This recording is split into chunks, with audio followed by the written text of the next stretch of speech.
Welcome back to the Bears Talk Podcast. We are back with another episode of Let's Talk About. In today's episode, we are going to be continuing our series of doing a deep dive into every single NBA team going into this upcoming season. Before we get into that, make sure to leave a like on the video. It helps out a ton. Subscribe to the channel. Stay up to date with future NBA/NFL content.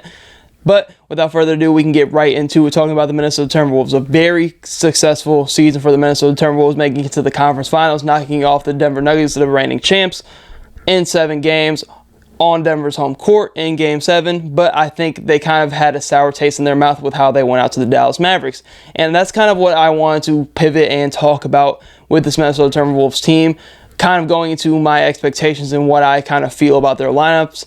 But I do think they still had a successful season. We saw growth from Anthony Edwards, even Karl-Anthony Towns coming off the meniscus injury as well. I think he took major strides defensively as well, especially that we saw in the playoffs, but I think this team is too matchup dependent. I'll get to that later.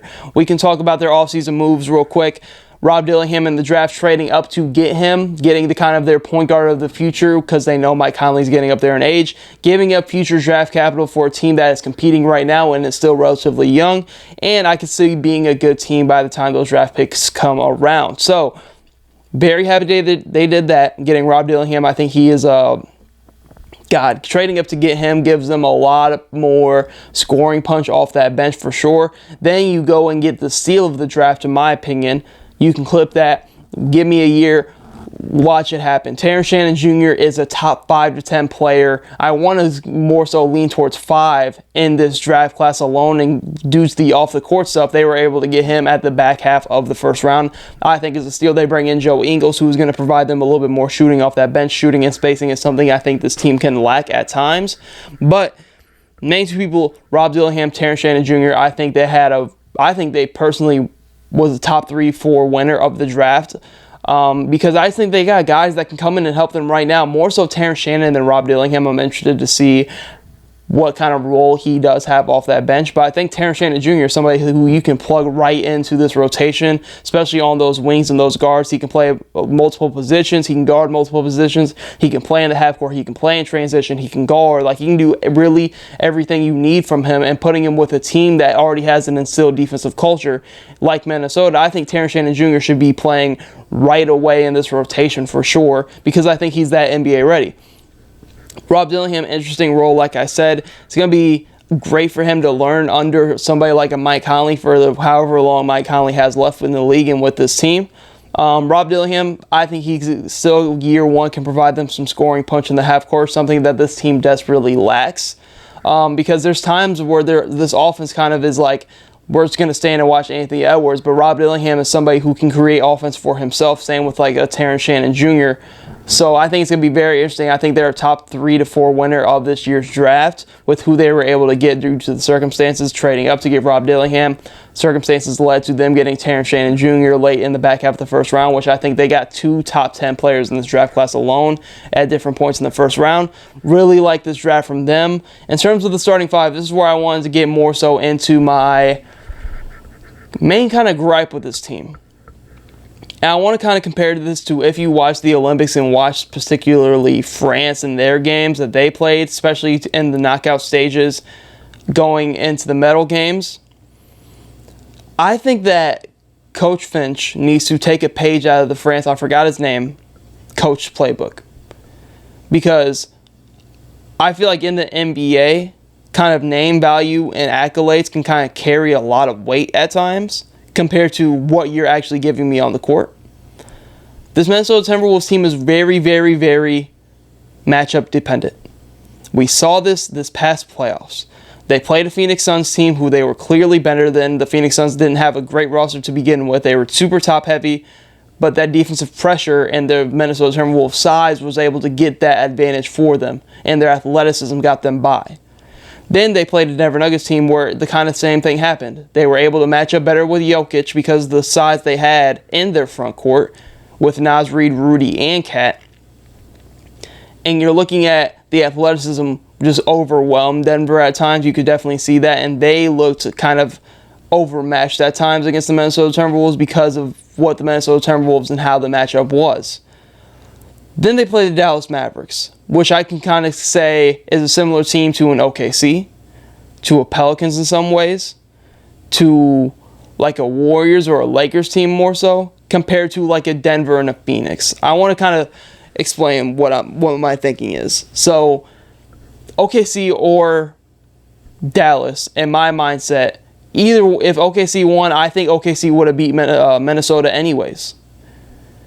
That might be a little bit of a hot take, but I think they would have with just the style of play that they have. This is always going to be a thing that Rudy Gobert defensive-led teams are going to run into.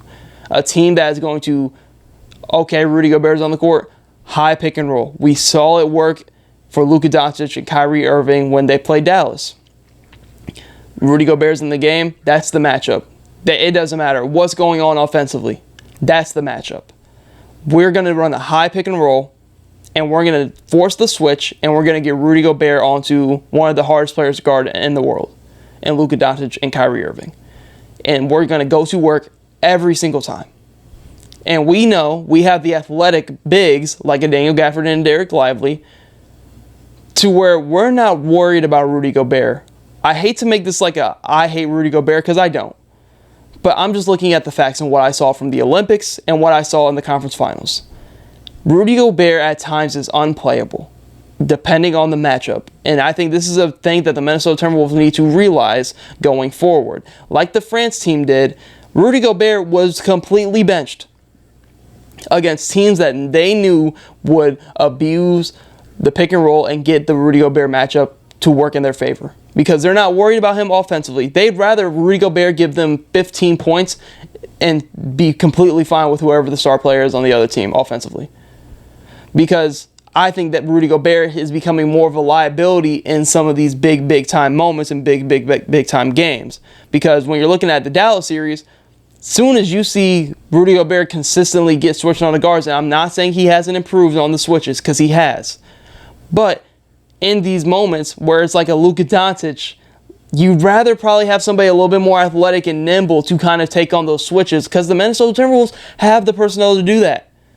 They have the personnel to do that. Same with the France team. They had the personnel in having a Victor Wembanyama. Minnesota Timberwolves have Cat and Naz Reid, two more versatile defensive bigs, in my opinion, than a Rudy Gobert. So I think it's an interesting kind of point to talk about, which I think Coach Finch needs to adapt and say, we're just going to bench Rudy Gobert. We're not going to have these minutes out here where we're just getting absolutely killed in the pick and roll because we have Rudy Gobert out there. Defensive Player of the Year, mind you, I understand his value. His value is a rim protector.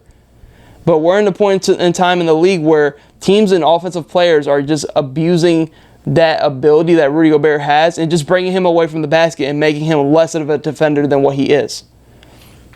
So looking at that, I think Coach Finch, at times, depending on the matchup, I'm talking more so in the playoffs specifically, for this team to kind of reach that next level in the playoffs, I think it has to be, we're using kind of what France did and playing Gobert in spurt minutes, but also realizing the matchup in the situation. They match up well with Denver because they have a Jokic and a big, and they run through a big, but Dallas runs through their guards. OKC runs through their guards.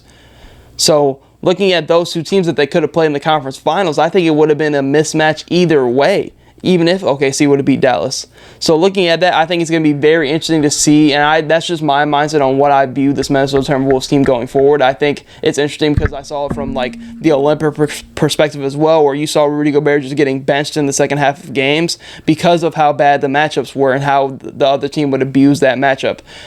And that's more so saying because they had the personnel to do so on France, because you have a Victor Wembanyama and you had bigger wings that can kind of switch and guard multiple positions. Yabusele, you see he just got picked up by the 76ers for how he played in the Olympic Games. The Minnesota Timberwolves can do the same thing. They can do the same thing with a Naz Reid and the Cat, who, like I said, I think are more versatile defenders. This is no means to like just completely hate on Rudy Gobert, but it's the reality of the situation. There are times where like you're looking at the lineup and you're like, I'd rather just have Naz Reid out there offensively and defensively. Not just offensively, defensively and offensively. Same with Karl-Anthony Towns, who has taken strides defensively. Because I think this team is super matchup dependent right now, to where like if they were to play Dallas or OKC again, I think they would lose. Unless they were like, okay, we're in a matchup in a situation now where like maybe Rudy Gobert isn't our best option here. Maybe we need to go a little bit more small ball oriented and put Cat at the 5 and run McDaniels at the 4, maybe Edwards at the 3, and maybe you go like a Terrence Shannon at your 2. Like I think they're in a point in time where like they're kind of predictable and they're only made to beat Denver, but I can see them struggling with a lot of these other teams in the Western Conference, right? But I think this Timberwolves team is still going to be very, very good going forward. This kind of goes right into my expectations. I think they're still going to be a very, very good team, but I think the same thing is going to happen to where like they're going to get into the playoffs and they're going to be faced with the reality of like this is just a horrible matchup for Rudy Gobert to be playing at this point in time. And I think it's going to be very interesting to see how Coach Finch kind of pivots after what we kind of saw go down in the Olympics with his playing time situation. So it's going to be very interesting. I think the expectation for them is they're still going to be one of the top teams out west. I think they're going to be a force defensively still. It's going to be interesting to see how their offense can kind of transition and get more so into the top half of the league, especially in the half court.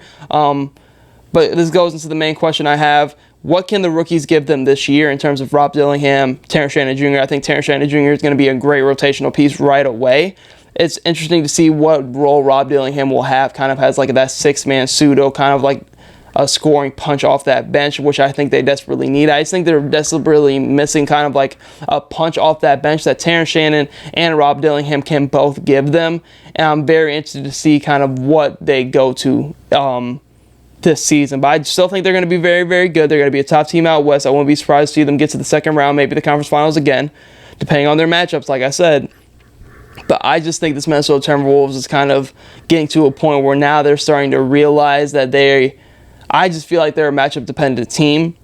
And NBA is all about matchups in general, but I feel like the only team that they match up well with, really, realistically, is the Denver Nuggets. I think even the Phoenix Suns, with this roster now, gives the Minnesota Timberwolves more problems than they did last year. I think the Lakers could give them more problems because you have kind of a bigger guard that runs through like LeBron does. I think OKC can give them problems with their versatility and their lineups and the way they play offense. Same with the Dallas Mavericks. So like they have a lot of teams in the West that I think can give them a lot of problems. But I think they match up well enough with Denver, and this team was built to beat the Denver Nuggets. They unfortunately ran into the Dallas Mavericks, who was on the run of a lifetime with Luka and Kyrie Irving. So I just think that's just a bad matchup for them. I know the NBA is built more so just off matchups alone, but I feel like I said, I feel like they're specifically so suited to match up with one specific team, but they have the personnel to open everything up by like taking Rudy Gobert out of the lineup at times throughout the stretches of games like you saw France did in the Olympic Games. I think there's going to be a nice little comparison there that's going to be interesting for the Minnesota Timberwolves and Coach Finch going forward with this team. But that is all I have for the Minnesota Timberwolves in this deep dive. Thank you guys for tuning into the Barrels Talk podcast. Hope you tune in to future episodes.